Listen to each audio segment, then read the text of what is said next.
Hey everyone, Sycra in here, and in this lesson I'm going to go over the proportions of the adult male head, and I'm going to go in a little more detail than I have in previous videos. So rather than just spend a great deal of this video laying out all the guidelines that I'm going to use to start with, what I decided instead was to just make this template or guide, and you can get it yourself if you go to sycra.net and go to resources and click on download adult male face proportions guide, and then just save this image.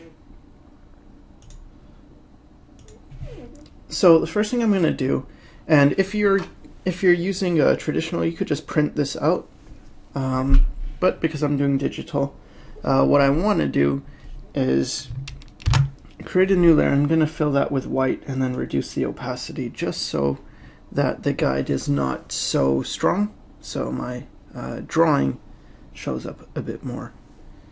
So I'll leave it about that so it's still, visible. Maybe I should make it a bit darker just in case the video doesn't pick it up so well. Alright, so 50% should be good. And I'm going to make a new layer. Okay, so now I'm going to quickly go over some of the guides that I've got down. So basically, for this one, it is the front view, and it's 3 units across, 3 units wide. So 1, 2, 3. And for the side view, it's 3.5. 1, 2, 3, 3.5. And the head is 3.5 tall, so 1, 2, 3, 3.5, and that's the same for the side view. So basically the side view head fits into a square, and the front view, it's not quite, but it's pretty close. But for this I'm going to fit the ears inside, and you may be familiar with the Andrew Loomis model, and that's the model I'm using for these guidelines. So if it looks familiar, it's probably because you've seen it from him. But it's a good model, so I see no reason to, not use it. Okay, so then we have a line dividing the face in half, and the eyes are going to be in this area, and the eyes on the side view, same thing. So I'll go into the front view first, and then the side view. Okay, so I'm going to start with the basic head shape, and I'll start at the top and at the bottom. And if you've seen some of my other videos, you know that I like to create my destination first and my starting point. So then it kind of helps me to see where I'm going. So the chin now occupies the middle third. And what's going to happen with the cranium is we're going to go all the way out to these half, I don't know how to say it, but those points. So yeah, it's much easier for me to, instead of just putting it in, to actually put in the marks of where I'm going to end up, and then sort of connect the dots.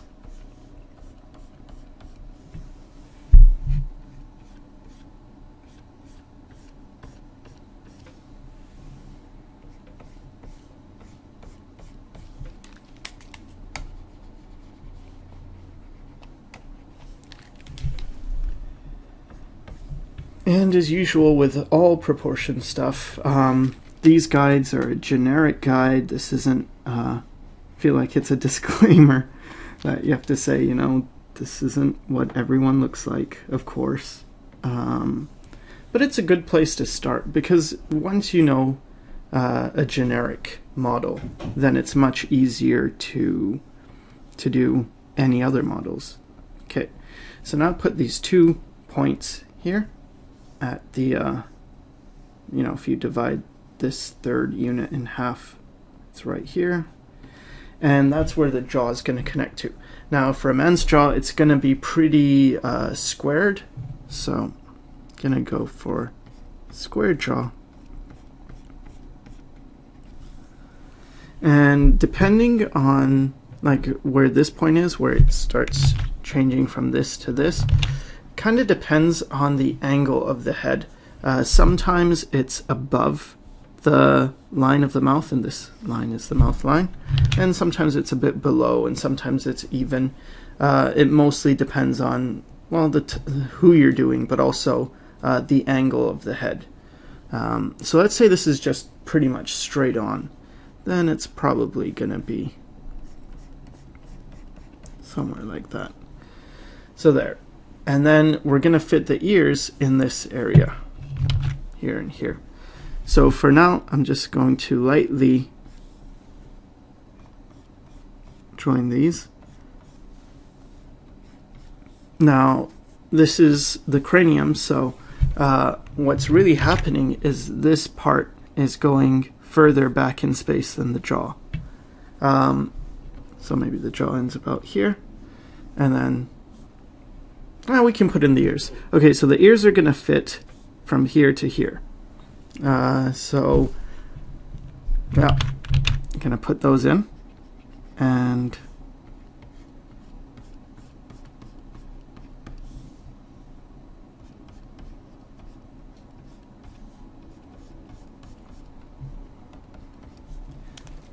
just erase this in between part.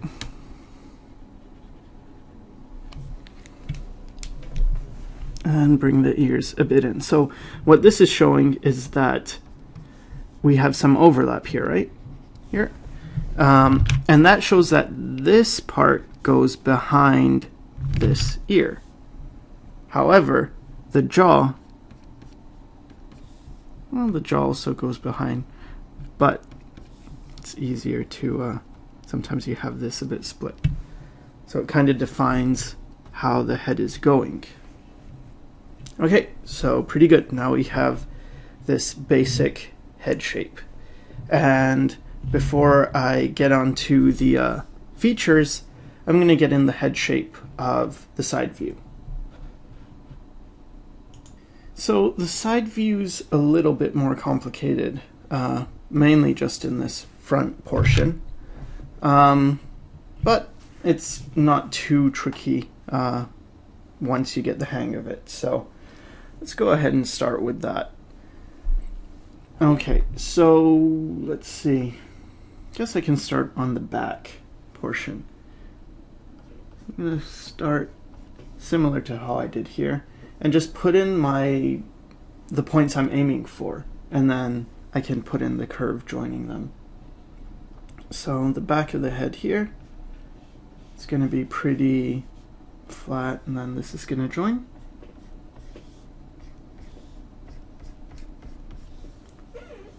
And then what's going to happen is the skull is going to meet with the back of the neck. So we can get that in.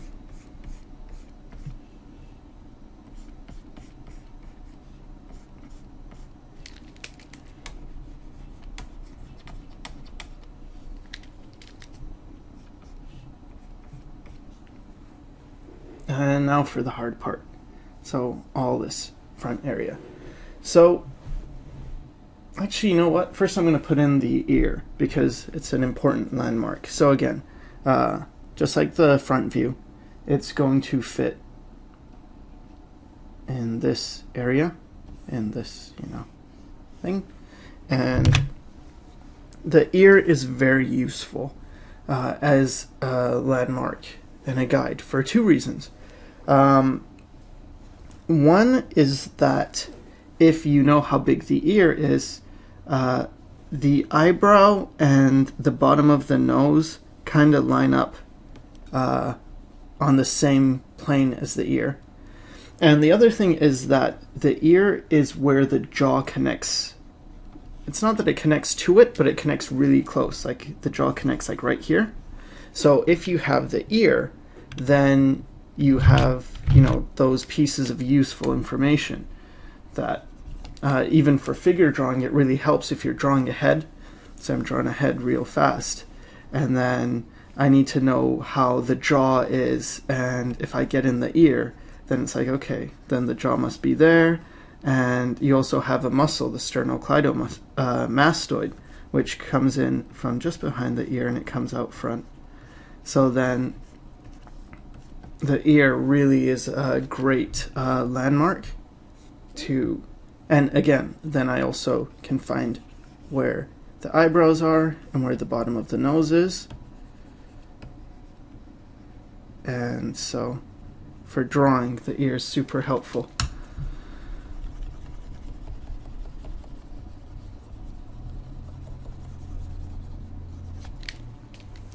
And it's also at a bit of an angle, so we're not going to put in the ear like here.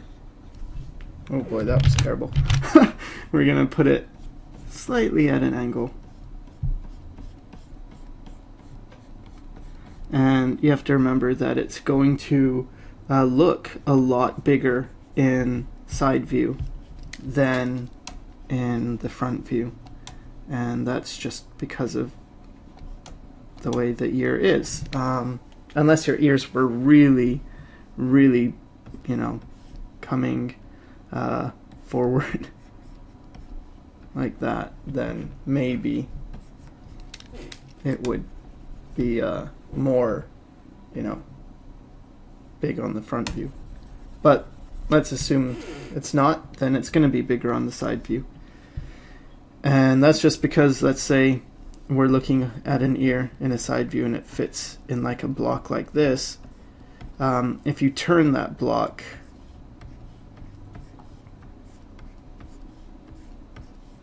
so now this distance is a lot bigger than this distance, and that's kind of what's happening.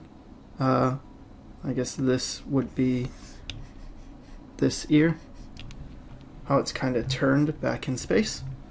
So that's why this is a lot shorter than this. Hope that makes sense.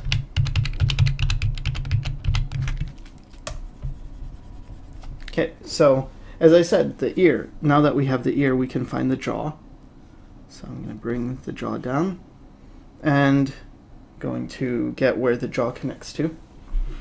So this is the lip, and this is where the bottom of the chin is going to be. Or rather the whole chin.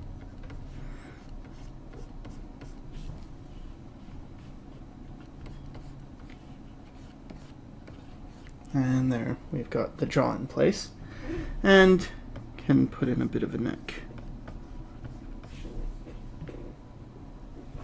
And now let's deal with, well, we can just continue on from here.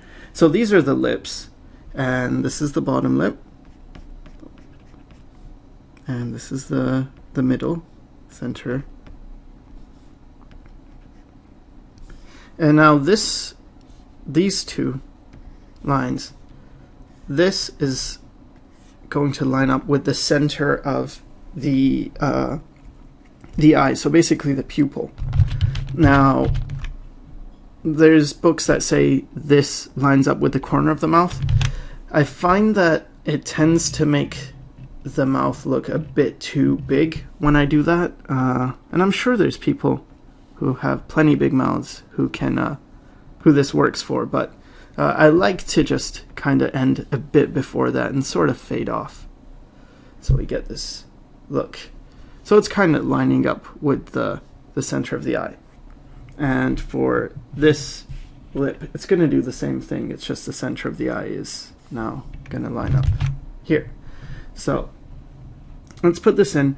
And now the important thing to remember about lips is that they aren't simple. It's not just like this. And this is sometimes what you see. I mean, actually, in a way, it sort of is. I feel bad because now it's like, they kind of are. But it's that you have to think of it in a way that you have this top portion, and then you have this bottom portion, then it goes in, then it comes out, then you have another bottom portion, Then you have this area, and this is, you know, this is skin area, and then this is the lip area. So you usually have some skin showing. If people have thinner lips, often what it is that the skin portion stays similar, but you just get the lips a bit thinner, like that. And then full lips, it's the opposite, right? So the lip takes up a lot more. And if you have an underbite,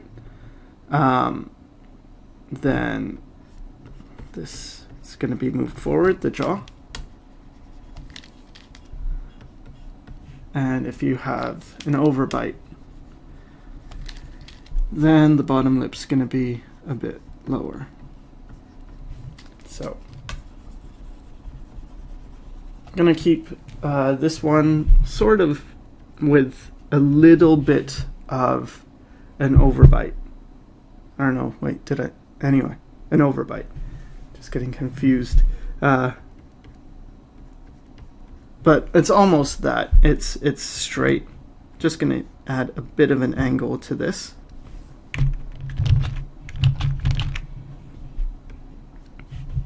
And then I'm just going to connect it up here. So here we have the lips, and you'll notice that you could break the lips into 3 parts. And let me just add a bit of definition here. So one part is this, it's like a heart shape almost, and then you get this area and this area. So that's your 3 parts. And then in the bottom, it divides into 2 parts, here and here. So those are your main, I don't know, fleshy bits of your lip. So in this case, the middle part would be here, and then you'd get another part here, and then this would be like that. Doesn't mean you draw that. And you'll notice I'm not even outlining the lips, like I haven't done this kind of thing when I'm putting in the lips, because that's going to make it look like he's wearing lipstick. I'm just indicating some areas like the top, and then where this part comes in, this little V right here, which is, I guess, the bottom of the heart. And I really stress much more the corners of the mouth. And you'll sometimes see this in anime where they kind of even get rid of, you know, the whole middle part, and they just sort of have the corners. And that looks fine because that's just showing what, you know, stands out more, and it's really the corners where you get darker areas in the lips. So you can stress that. Okay, now we have the nose, and you'll notice there's this little, I don't know, like a bracket shape that I've created, and this is for the nostril. And the other thing is that if you bring it right across, you know how the nose has 2 parts, like you have this part coming this way, and then it bends down, goes the other way. Well, the bend sort of happens close to this part where the nostril comes in. It's not exact, it's a bit lower, but it's, you know, it's around that. So that's what we're gonna do. Just gonna get in the nostril here, and I can do the same thing on the front view as well while we're at it. Let's get that in. And then you have this coming. And now depending on, usually it's ethnicity, but there can be other factors. The nose can, you know, can be upturned, or, and the bridge can be straight, or it can be curved like that, it can be curved like that. You can get noses that go a bit down like that. For me, my nose is like straight like that, but then my nostril really points down. so it gives the illusion of the nose is kind of going like that. So anyway, usually the classical thing is more sort of just straight, like there's no real nostril going up or nostril going down too much, just sort of a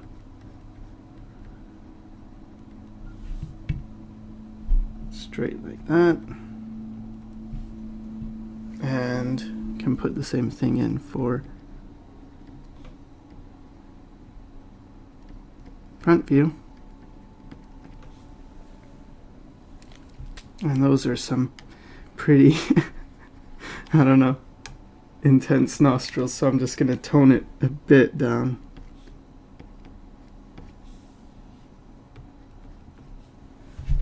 Like that. And there is a ball in the front of the nose, right here. And it's also right here. And truthfully, it's divided into two, like this. But anyway, it's easier to just think of it like a ball like that. And you can even put that in first and then get the nostril around that. So it's just a way of making sure your nostril fits, is that, you know, if you can kind of fit in that ball and then have the nostrils go around. And without this becoming a nose tutorial, I'm gonna move on. Okay, so now we're gonna go up and we hit this point. So this is just above the halfway line, and it's where kind of in between where the eyes are and the eyebrow is here, right? And so halfway between that is when the brow ridge and the nose bridge connect. So that's what's happening here.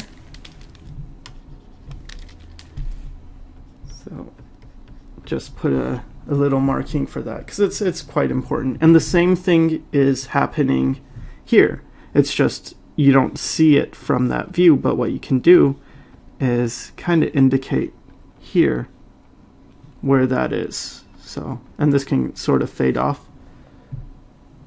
And so everything here is all brow and everything here is all cheek. And you have this slope to the nose. And one thing you can do in a front view is you want to do this very lightly, but you can sort of indicate, and it works better with men, you can indicate like the bridge.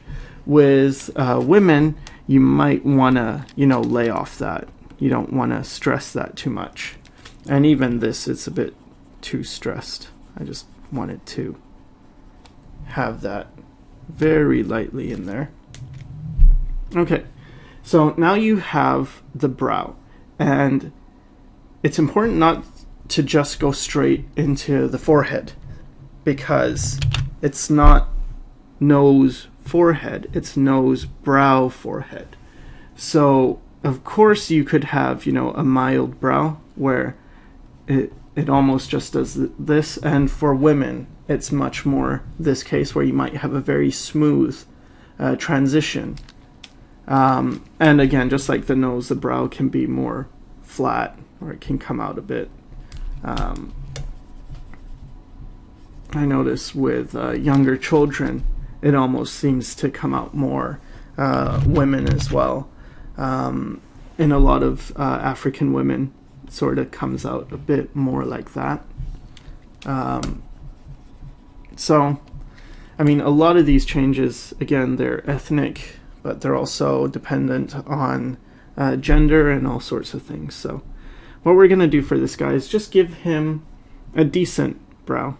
So I'm going to put that in, and then from there I'm going to connect this to the top of the head.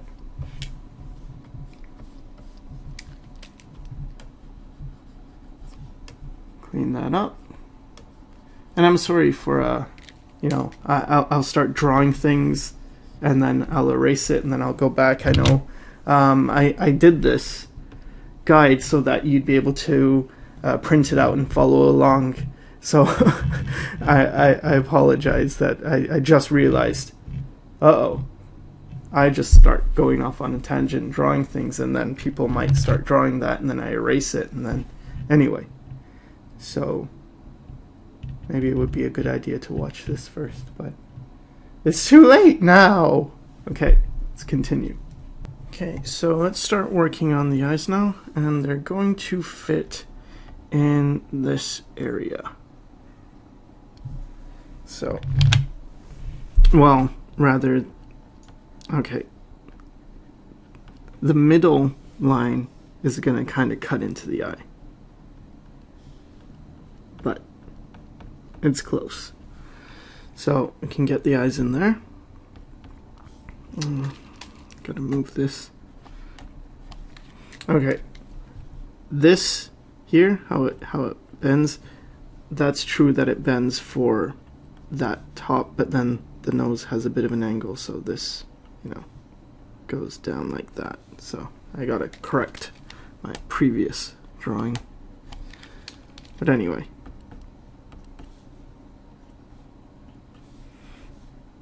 Get that in, and this. And now for the corners of the eye, it really depends where they are. You could have it the way I've done it here, where both the corners of the eye are level, like this. But it's also possible that the corners are either higher, like so, or lower, like that. So for this, we're going to keep them level.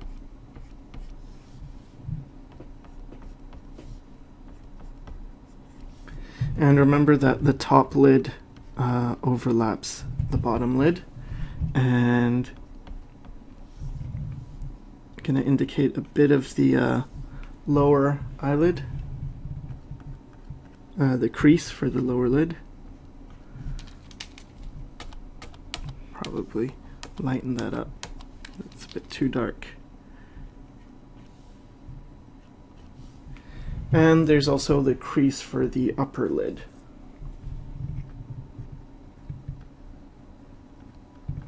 So I'm going to get that in. And again, this is something that varies quite a bit from person to person.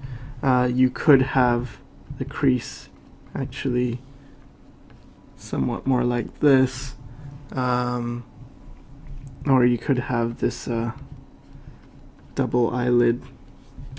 There's a lot of people in Asia who get double eyelid surgery because apparently that's an attractive look, but I don't know about any of that. I think you should stick with what you got. But anyway, this is eyelid, and you can also thicken this to show that there is thickness, and even the bottom, the lower lid, you could thicken it so you get a sense of the volume of it. Let's do the side view eye as well. So the eye is gonna fit roughly in this area. Another way of doing this is to picture first the eye socket itself, where that is going to be, to get the eyeball in there, and then to sort of go about, you know, fitting the eye in that. But it's fine as well to just, you know, get in the eye this way. And something that's very important is to remember that this eye goes around, right? Like you have a ball shape and you have this lid, and the top one comes over and then the bottom one goes under, but it's heading that way around the eye. Then you have this eyeball in front.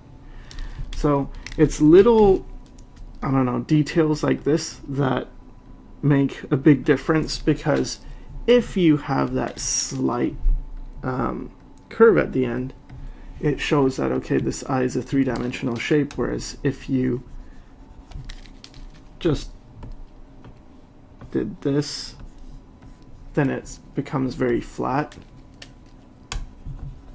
So anyway, something to keep in mind, and can get the lower lid in there as well, and the upper eyelid. And remember that the eyelid covers the eyeball, so there's going to be a bit of a space. So if you have the eyeball here, then the eyelid is going to be, you know, like that's here and this is here, so that this can overlap, and the same for the lower lid. Also, and I know I keep saying also and telling you more and more stuff, just remember that you have an eyeball and then you have an iris and a lens, and the lens goes over, so there's a bit of a bump. It goes like this, and then there's like a bump, and it goes around. It's subtle, but it's there. So I'll include that, and also add the crease for the upper lid. So it's roughly, I don't know, about half this thing is where the eye ends. And I think I overdid. It looks a bit like he's wearing makeup right now, so I'm gonna redo that.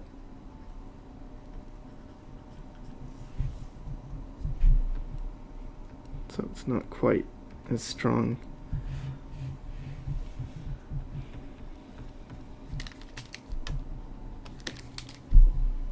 And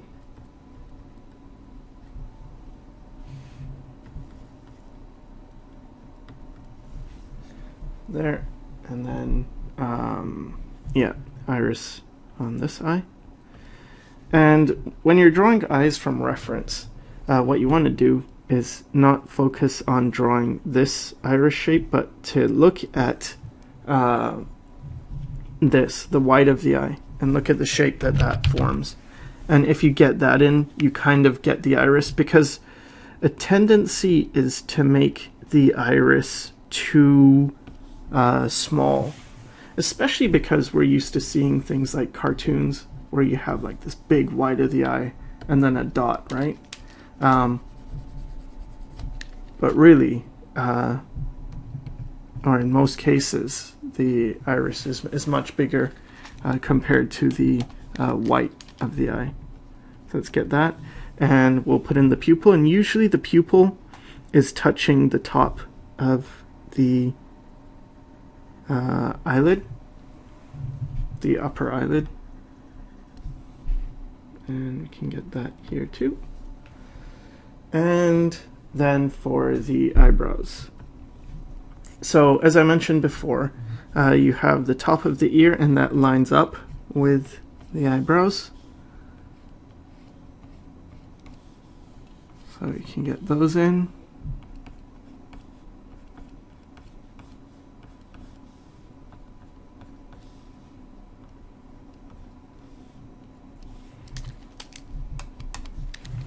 And for the side view as well.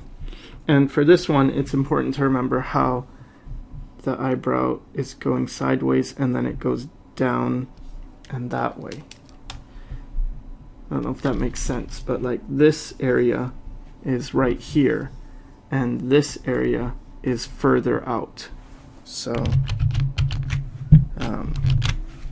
yeah, you gotta have that in mind.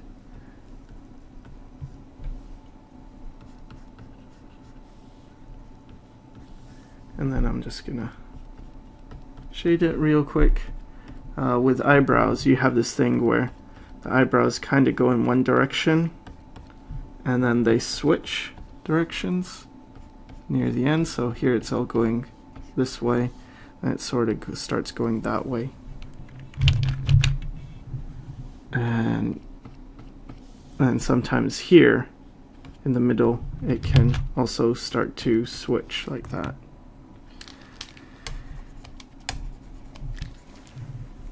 Okay, so now we have the eyes. What else? We can detail the ear a bit more and also add the cheekbones. So got those there, and in here it's gonna be around halfway, maybe around here. And again, you know, depending on who you're drawing, cheekbones can be higher or lower.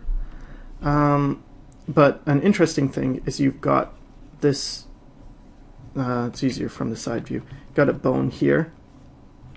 And so if this was a skull, you'd have like the eye socket here, and then you'd have the temple here, right?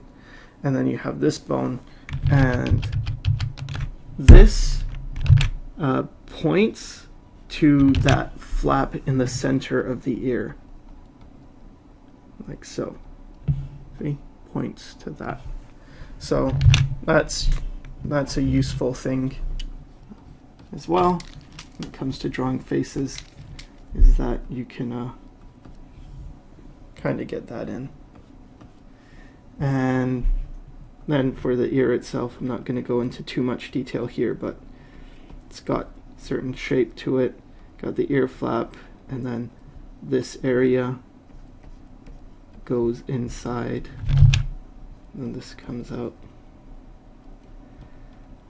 And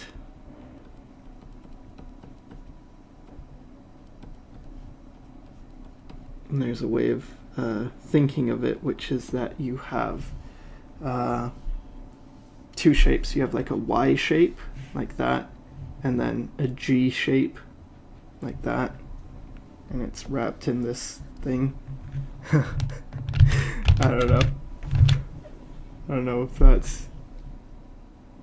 that really works, but I've heard it been said that way. I just think it's easier to take some time and really study an ear and figure out these shapes, and then you don't have to worry about them. Okay, so you got that. And like, yeah, so when you get used to it, you can sort of knock in ears pretty quick, because it's just like the same shape, right?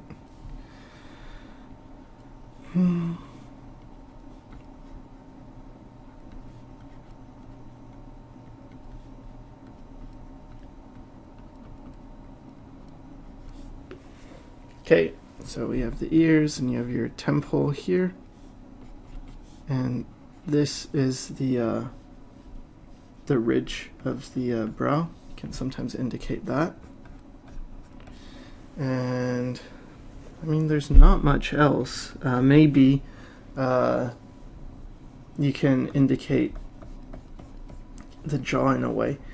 Something that's really important, but I see it's often neglected, is that there's not a sense that this part of the jaw is well in front of this chin. And you see it here, right? Like, the jaw is way back here, and it's also out to the side, and then the chin is in front and it's here. And you know, like, just touch your chin with one hand, and then touch the back of your jaw, and notice the distance between those two. So the way you can get that feeling is sort of by slightly overlapping. Like, even if I just do that to give some structure to the chin, now this feels like it's coming in front more, and what I just added is a bit of a shadow under the chin, which in the side view is right here. So there's that. Another way you can do it is to just sort of break this down from the cheekbone to that, so you've got like this feeling that, you know, what's in front. And same thing, it's important to remember the top of the head, how here it starts going this way and then it curves back. You need this feeling of it going back in space. It cannot just be you know, like heads that way and then it goes like straight back. There needs to be a transition. And just want to fix the back of his head. Looks like he could use a bit of a larger cranium. I'll get that in. And just gonna alter the shape a little bit. I wasn't very careful when I was drawing this initially.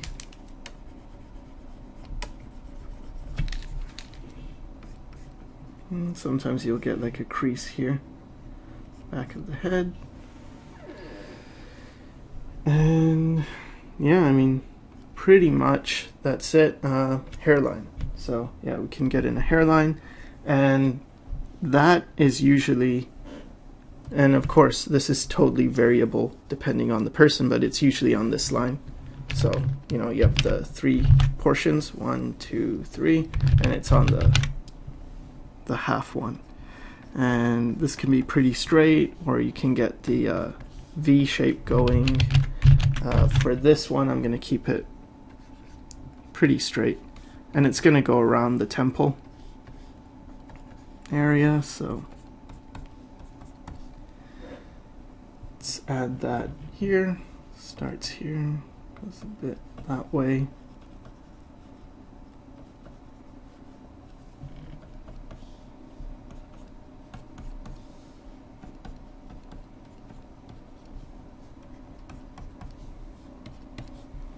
And let's say this guy just like this, let's say he just has like a buzz cut and it's really short, and you can just indicate that. Oh yeah, and you also get the back. And like that. If he has more hair, then you just have to remember that it's gonna come above all this skull, right? Can't just have it doing things like, you can't do this for like a hairstyle, because you'll notice there are areas here where it is cutting through the skull. If you want to do something like that, you have to go over the skull itself. So there we go. And I guess I can just erase some of this. And I like to keep the transition between hair and face a lot more subtle. And I've mentioned this in my how to draw hair tutorial, how I kind of do these lines to give more of a feeling that it's a soft transition between the hair and the face.